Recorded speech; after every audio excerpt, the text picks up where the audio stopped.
我是黑白，这行什么地方都去过，但有些地方你一踏进去就觉得这不是给你待太久的地方，像是能量的终点站，所有的最后的东西都在这里汇聚，然后消散。医院，尤其大医院，就是这样一个地方，白天像个热闹的市场，晚上就变成了一个巨大的极静的容器，装着所有的病痛，所有的希望，所有的绝望。而安宁病房，你知道的，它是容器的最底层，这里没有奇迹，只有时间的倒数，人生的剧本在这里写下最后一个字。你可能觉得这种地方需要按摩吗？需要的，疼痛、僵硬、不舒服，在最后的日子里，这些感觉会被放大到极点。按摩或许能给他们，或者给留下来的家属一点点的安慰。但安宁病房的案子，老实讲，我接到电话时，心里都会说一下，因为在那里，你面对的不只是病痛，你面对的是一个生命在收尾时，所有来不及，所有放不下，所有不甘心凝聚起来的气。而我这个用手工作的人，很容易也很直接，就会感受到那股气。那一次，在台北某间大医院的安宁病房，我感觉到的不只是一股气，而是一种来自空间本身，也来自那些告别时刻的臆想。前年冬天，台北的夜风像刀一样，你缩着脖子还是觉得冷。那天晚上已经过了10点了，我刚收工准备睡觉，手机响了，看名字王小姐，很久没接到她的电话了。她是我刚开始做个人工作室时的老客人，很信任我。她这么晚打来，我心里就觉得不对劲。接起来，她声音很低，听得出很累，像已经好几天没合眼了，还有一种你能听出来的认命。那不是平静，但你知道再怎么挣扎也没用的，只能接受那种无力。师父，不好意思这么晚打扰你，你方便讲电话吗？王小姐，方便啊，怎么了？我想请你明天晚上来医院帮我妈按一下。医院，而且是来医院，不是到府。我心里震了一下，我没有问太多，等他继续说。他在某医院的安宁病房，医生说快了，我只是想让他舒服一点，你看方便吗？安宁病房这4个字，又一次像冰块一样砸到我心窝里。10点过后，医院的安宁病房，这组合怎么听怎么怪，但王小姐的语气你拒绝不了。那是一种我女儿在求我，就算我知道前面是火坑，我也得跳的心情。但是我心里马上浮现的是，那间医院曾经有传闻过科学无法解释的现象。唉，不管了啦，我答应了。好，你把地址跟病房号码传给我。挂了电话，那股冷不是屋子里的冷，不是天气的冷，是一种来自内心深处，从胃到心脏一直往上冒上来的凉，像有个冰凉的手摸了一下你的背，让你回头看，什么都没，就是那种感觉。那天晚上我睡得非常不好，翻来覆去，脑子里都是医院、病床，还有王小姐那无力的声音。干，这种案子还没开始做，灵魂就先被掏空一半了。第2天晚上，我骑着我的老的确往那间医院去。台北冬天的夜其实还好，不是冻死人的那种冷，但我的身上从出门开始就一直泛着那股莫名的刺骨的寒意，像有一层冰霜贴在我的皮肤上。夜里的医院真的吓人，不像白天有病人、有家属、有医护人员，晚上它就是一栋巨大的黑乎乎的水泥怪兽蹲在那里，你越靠近，那股无形的压迫感就越重。它像在对你说，这里不欢迎活人。停车场空荡荡的，我的引擎声在这里回荡，听起来特别刺耳。停好车，拿上工具包，我深吸一口气，推开了医院的大门。消毒水味扑鼻而来，混着一种我说不上来的很淡很淡的让人心里发毛的味道。往安宁病房走去，越走人越少，走廊很长，灯光柔柔的像鬼片里的场景，刻意弄得很温馨，但你知道那是希望的终点，也是绝望的最后一里路。电梯来了，我一个人进去，门关上，楼层数字一层一层跳，3、4，到了5楼，叮，电梯停了。我手表上的心跳指数停在134，这么高啊，仿佛有个不存在的声音在告诉你，你想死134。门缓缓打开，外面走廊上空的，干干净净，但没有半个人，没有脚步声，没有说话声，连呼吸声都没有。你知道吗？那种感觉比看到一个站在那里的人还可怕，因为你知道有什么东西在外面，就在你看不到的地方看着你。我没有动，全身僵住，那股冰凉感从脚底直冲脑门。电梯门又缓缓关上，继续上行。那几秒钟的停顿，我到现在想起来都会手心冒汗。到了安宁病房那层，出了电梯，空气更凝重了，一股潮湿的霉味迎面而来。走廊尽头有扇窗户，我看过去，外面黑漆漆的，什么都看不见，但我的眼角余光好像有什么东西在玻璃上闪了一下，像一道扭曲的不属于这个世界的光，非常快，一闪即逝。我甩甩头，告诉自己是眼睛花了，或是光线反射，但心里的不安又多了几分。找到病房，轻轻敲门，王小姐来开门，她看着更憔悴了，眼睛里布满血丝。她说她妈妈睡着了，让我直接开始。她去护理站一下，等一下就回来。病房里很安静，小夜灯发出昏黄的光，仪器发出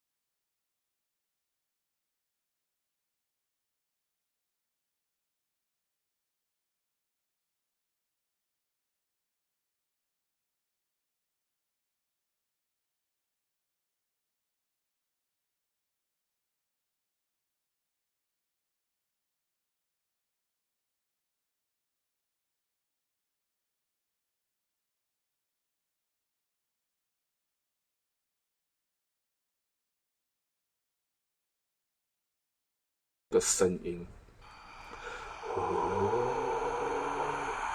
非常轻，非常低沉，像是风穿过一个很小的细缝，又像是有人在很远的地方缓缓地用尽最后一口气叹息。那声音好像是从病房角落的厕所传来，但又好像在我耳边非常近，却又抓不到。我停下来仔细听，声音又没有了。我继续按，它又出现了，断断续续，像在回应着我的触碰。那股阴寒刺骨的气息和空洞感还在，那股无形的吸力仍未消散。同时，我开始感觉到一股无形的重量正在这个房间里累积，空气变得越来越稠，越来越压抑，让人喘不过气。然后我听到另外一种声音，沙沙沙，非常细微，像是有人用指甲在轻轻的、缓慢的刮着粗糙的水泥地。那声音没有固定的来源，有时候在床边，有时候在窗边，有时候在厕所门边，像有什么东西正贴着地面缓慢的移动。我全身的汗毛都竖起来了。这是什么声音？不是从外面来的，就是在这个房间里。但除了床上几乎没有动静的阿嬷，根本没有其他人。我强迫自己镇定，告诉自己这是幻觉，是压力太大了，是这个地方的气太重了。我继续按到阿嬷的脚底，找到涌泉穴。我的手指刚碰到，像是阿嬷发出来的，但是我看过去，阿嬷依然沉睡，一声极度尖锐、凄厉，带着无尽痛苦和绝望的抽泣声，像有人被活生生把最后一口气从肺里、从魂魄里硬生生抽出来。那声音像是直接在我脑子里炸开，震得我头昏眼花。同时，从阿嬷的脚底，从那个穴位，一股巨大的阴寒气息猛地传来，那力量大到无法抗拒，像有个无形的漩涡死死地拽住我的手，它要将我的手，甚至我的手背，甚至把我整个人拽进去那个压抑、漆黑、不知道是什么的洞里。干！我猛地的缩回手，整个人像触电一样弹开，差点撞到墙，手掌又麻又痛，那股冻结的触感好像还连在我的手上，心脏跳得快冲出喉咙。我猛地喘息，看着阿嬷的脚底，什么都没有，床上是几乎没有动静的阿嬷，房间里一片死寂，除了那些声音。